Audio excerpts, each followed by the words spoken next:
ਚੂਚਕ ਦਾ ਕਾਜ਼ੀ ਨਾਲ ਕਲਾਮ। ਇਹ ਹੁਣ ਹੀਰ ਤੇ ਕਾਜ਼ੀ ਦੀ ਬਹਿਸ ਸੁਣ ਕੇ ਤੇ ਚੂਚਕ ਹੁਣ ਅੱਗੇ ਵੱਧ ਕੇ ਗੱਲ ਕਰਦਾ ਹੈ। ਚੂਚਕ ਆਖਦਾ, ਕਾਜ਼ੀਆ ਸੁਣੀ ਮੈਥੋਂ, ਮੈਨੂੰ ਤੁਧ ਥੀ ਕੌਣ ਵਧੀਕ ਮੀਆਂ, ਜੰਝ ਖੇੜਿਆਂ ਦੀ ਬੂਹੇ ਆਣ ਬੈਠੀ, ਲੱਗੀ ਬਹੁਤ ਮੈਨੂੰ ਇਹ ਤਾਂ ਲੀਕ ਮੀਆਂ। ਚੂਚਕ ਕਾਜ਼ੀ ਨਾਲ ਆਖਦਾ, ਬਤੇਰੇ ਤੋਂ ਵੱਧ ਤੇ ਮੈਨੂੰ ਕੋਈ ਨਹੀਂ, ਤੂੰ ਹੀਰ ਦਾ ਉਸਤਾਦ ਵੀ ਹੈ, ਪਰ ਮੈਨੂੰ ਤੇ ਹੁਣ ਬੜੀ ਬੇਇੱਜ਼ਤੀ ਮਸੂਲ, ਲੀਕ ਤੋਂ ਮੁਰਾਦ ਬਦਨਾਮੀ। ਹੁਣ ਮੇਰੀ ਤੇ ਬਦਨਾਮੀ ਹੋਣ ਲੱਗੀ ਏ ਕਿ ਜੰਝ ਬੂਹੇ ਤੇ ਬੈਠੀ ਏ ਤੇ ਕੁੜੀ ਮੰਨਦੀ ਨਹੀਂ ਪਈ। ਖੜਾ ਪੁੱਛਦਾ ਜਗ ਜਹਾਨ ਸਾਰਾ ਅਤੇ ਆਪਣੇ ਕੁੱਲ ਸ਼ਰੀਕ ਮੀਆਂ, ਮਗਰੋਂ ਮੇਰਿਓਂ ਤਾਨ ਇਹ ਲੈ ਨਾਈ, ਜਾਸੀ ਲੀ ਕੇ ਜ਼ਿੰਦਗੀ ਤੀਕ ਮੀਆਂ। ਸਾਰਾ ਜਹਾਨ ਖਲੋ ਕੇ ਪੁੱਛਦਾ ਪਿਆ, ਸਾਰੇ ਸ਼ਰੀਕ ਪੁੱਛਦੇ ਨੇ ਕਿਉਂ ਨਹੀਂ ਨਿਕਾਹ ਪਿਆ ਹੁੰਦਾ। ਜੇ ਅੱਜ ਇਹ ਨਿਕਾਹ ਨਾ ਹੋਇਆ ਤਾਂ ਇਹ ਬਦਨਾਮੀ ਮੇਰੇ ਮਗਰੋਂ ਸਾਰੀ ਜ਼ਿੰਦਗੀ ਨਹੀਂ ਲਾਣੀ, ਮਰਦੇ ਦਮ ਤੱਕ ਇਹ ਬਦਨਾਮੀ ਮੇਰੇ ਤੋਂ ਨਹੀਂ ਲਾਸੀ। ਜਲਦੀ ਕਰੋ ਜੋ ਫੈਸਲਾ ਹੋ ਸਕੇ, ਜੰਝ ਵਿਦਾ ਨੂੰ ਰਹੀ ਉਡੀਕ ਮੀਆਂ, ਵਾਰੇ ਸ਼ਾਹ ਮੈਂ ਤੈਨੂੰ ਖੁਸ਼ਹਾਲ ਕਰਸਾਂ, ਕਰੀ ਗੱਲ ਮੇਰੀ ਸਭਾ ਠੀਕ ਮੀਆਂ। ਚੂਚਕ ਆਖਦਾ, ਜੰਝ ਉਡੀਕਦੀ ਪਈ ਏ ਤੇ ਕੋਈ ਜੋ ਕਰਨੀ ਜਲਦੀ ਕਰ, ਪਰ ਮੈਂ ਤੈਨੂੰ ਖੁਸ਼ਹਾਲ ਕਰ ਦੇਸਾਂ, ਤੈਨੂੰ ਪੈਸਾ ਵੀ ਦੇਸਾਂ, ਮਾਲ ਵੀ ਦੇਸਾਂ, ਅੱਜ ਇਹ ਗੱਲ ਮੇਰੀ ਠੀਕ ਕਰ, ਇਸ ਕੁੜੀ ਦਾ ਅੱਜ ਨਿਕਾਹ ਜਿਵੇਂ ਵੀ ਪੜ੍ਹਦਾ ਪੜ੍ਹਾ। ਜਵਾਬ ਕਾਜ਼ੀ।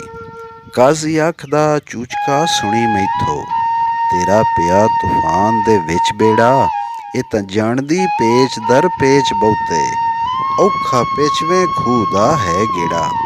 ਕਾਜ਼ੀ ਚੂਚਕ ਨੂੰ ਆਖਦਾ, ਮੇਰੀ ਗੱਲ ਸੁਣ, ਮੈਨੂੰ ਇੰਝ ਲੱਗਦਾ ਵੀ ਤੇਰੀ ਕਸ਼ਤੀ ਹੁਣ ਤੂਫਾਨ 'ਚ ਫਸ ਗਈ ਏ, ਇਹ ਤਾਂ ਪੇਚ ਦਰ ਪੇਚ ਗੱਲਾਂ ਜਾਣਦੀ ਏ, ਸਾਰੇ ਮਸਲੇ ਜਾਣਦੀ ਏ, ਇਹ ਪੇਚਵੇਂ ਖੂਹ ਨਗੇੜਨਾ ਤਾਂ ਬੜਾ ਔਖਾ ਕੰਮ ਏ।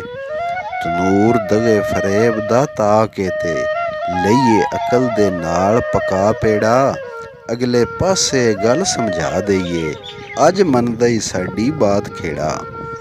ਕਾਜ਼ੀ ਆਖਦਾ ਹੈ, ਚੂਚਕ ਕੋਈ ਦਗੇ ਫਰੇਬ ਵਾਲਾ ਤੰਦੂਰ ਤਾ ਕੇ ਤੇ ਆਪਣੀ ਰੋਟੀ ਪਕਾ ਲਈਏ ਤੇ ਅਗਲੇ ਪਾਸੇ ਖੇੜਿਆਂ ਨੂੰ ਵੀ ਇਹ ਗੱਲ ਦੱਸ ਦਈਏ, ਅੱਜ ਉਹ ਸਾਡੀ ਗੱਲ ਮੰਨਦੇ ਨੇ ਕਿ ਅਸੀਂ ਤੁਹਾਨੂੰ ਡੋਲੀ 'ਚ ਪਾ ਦਿੰਦੇ ਹਾਂ ਤੇ ਅੱਗੋਂ ਸਾਂਭਣੀ ਹੁਣ ਤੁਸੀਂ ਹੀ ਹੈ। ਜ਼ਬਰਦਸਤ ਦਾ ਰਾਹ ਨਿਆੜੜਾ ਈ, ਪਾਵੇ ਪੀਰ ਫਕੀਰ ਤੇ ਖੌਫ ਜਿਹੜਾ, ਚੋਰੀ ਨਾਲ ਸਮਝਾ ਵਕੀਲ ਤਾਈਂ, ਦਗੇਬਾਜ਼ੀ ਦਾ ਰਸਤਾ ਹੈ ਨੇੜਾ। ਡਾਢਿਆਂ ਬੰਦਿਆਂ ਦਾ ਰਾਹ ਸਿੱਧਾ ਹੁੰਦਾ ਹੈ। ਚੂਚਕ ਡਾਢੇ ਬੰਦੇ ਪੀਰਾਂ ਫਕੀਰਾਂ ਤੇ ਵੀ ਖੌਫ ਪਾ ਲੈਂਦੇ ਨੇ, ਉਹਨਾਂ ਨੂੰ ਵੀ ਡਰਾ ਲੈਂਦੇ ਨੇ, ਤੇ ਤੂੰ ਵਕੀਲ ਨੂੰ ਵੀ ਸਮਝਾ ਦਗੇਬਾਜ਼ੀ ਵਾਲਾ ਰਾਹ ਨੇੜੇ, ਇਹ ਲੰਮੇ ਰਾਹ ਨਾ ਪਵੀਏ, ਇਹ ਵਿੱਚੋਂ ਦੀ ਹੋ ਕੇ ਕੋਈ ਦਗਾ ਫਰੇਬ ਲਾ ਕੇ ਤੇ ਦਾ ਨਿਕਾਹ ਪੜਾਈਏ। ਝੂਠ ਮੂਠ ਦਾ ਕੌਲ ਕਰਾਰ ਕਰਕੇ ਬੰਨੀ ਅਕਦ ਤੂੰ ਚੁੱਕਿਆ ਜਾਏ ਜਿਹੜਾ, ਬਿਨਾਂ ਪੁੱਛਿਆਂ ਪੜੇ ਨਿਕਾਹ ਕਾਜ਼ੀ, ਦੱਸੋ ਹੀਰ ਨਿਮਾਣੀ ਨੂੰ ਦੋਸ ਕਿਹੜਾ।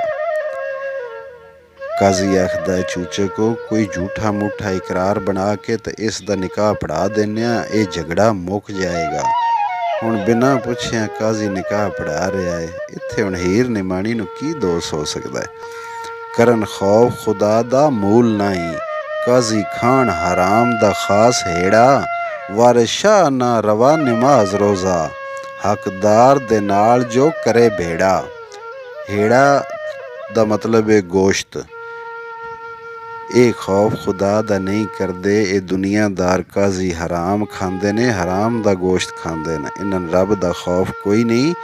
ਵਾਰਿਸ ਸ਼ਾਹ ਨਾ ਰਵਾ ਨਮਾਜ਼ ਰੋਜ਼ਾ, ਹੱਕਦਾਰ ਦੇ ਨਾਲ ਜੋ ਕਰੇ ਭੇੜਾ। ਭੇੜਾ ਤੋਂ ਮੁਰਾਦ ਜੰਗ, ਜਿਹੜਾ ਹੱਕਦਾਰ ਦੇ ਨਾਲ ਜੰਗ ਕਰੇ ਉਸ ਨੂੰ ਨਾ ਹੱਕ ਕਰਨ ਵਾਸਤੇ, ਤੇ ਉਸ ਦਾ ਨਾ ਕੋਈ ਨਮਾਜ਼ ਹੈ ਤੇ ਨਾ ਕੋਈ ਰੋਜ਼ਾ ਹੈ। ਕਲਾਮ ਹੀਰ। ਹੀਰ ਆਖਿਆ, ਕਾਜ਼ੀ ਦਗਾ ਕੀਤੋ, ਕੀ ਖਟਣਾ ਬਾਤ ਵਧਾਣ ਤੋਂ ਜੀ, ਬਿਨਾਂ ਪੁੱਛਿਆਂ ਪੜ੍ਹੇ ਨਿਕਾਹ ਮੇਰਾ, ਫਤਵਾ ਨਹੀਂ ਏ ਪਾਕ ਕੁਰਾਨ ਤੋਂ ਜੀ।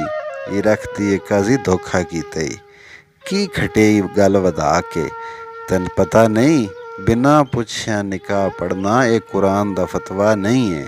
ਕੁਰਾਨ ਆਖਦਾ ਹੈ, ਜਿੱਦਾਂ ਨਿਕਾਹ ਪੜ੍ਹਾ ਰਹੇ ਹੋ ਉਸ ਕੋਲੋਂ ਉਹਦੀ ਮਰਜ਼ੀ ਪੁੱਛੋ, ਲੈ ਕੇ ਰਿਸ਼ਵਤਾਂ ਕਰੇ ਖੁਸ਼ਾਮਦਾਂ ਤੂੰ, ਨਹੀਂ ਸੰਗਦਾ ਰੱਬ ਮੰਨਾਨ ਤੋਂ ਜੀ, ਝੂਠੀ ਦੁਨੀਆ ਤੇ ਸ਼ਾਨ ਗੁਮਾਨ ਝੂਠਾ, ਕਿਉਂ ਫਿਰਨਾ ਹੈ ਆਪ ਇਮਾਨ ਤੋਂ ਜੀ।